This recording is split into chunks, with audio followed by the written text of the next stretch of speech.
So, imposible na hindi nyo ako marinig at hindi nyo maintindihan ang gusto kong sabihin, mga kababayan.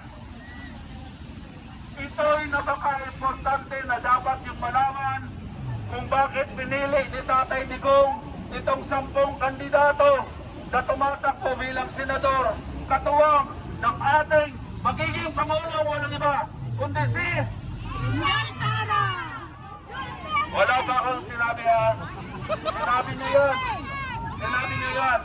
Pero isa lang ang gusto natin, isa lang ang gusto ni Tatay Digong, isa lang ang gusto ng ating bansang Pilipinas, ang baguhin, ayusin ang bansang Pilipinas! Yes!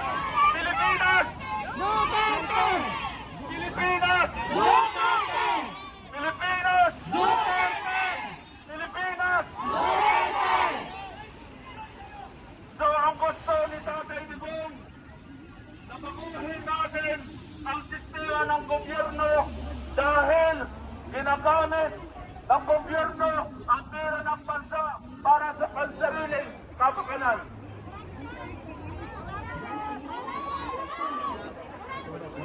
Tuloy-tuloy na ginagamit, ginanakaw ang kaban ng bayan.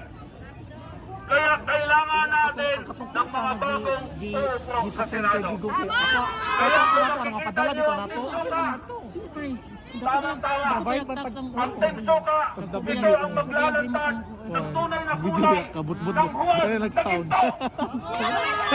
Para makita natin na ang huwag na ginto ay isa palang pila, isa palang durobo. Kaya kailangan natin balitaan ang loob ng Senado.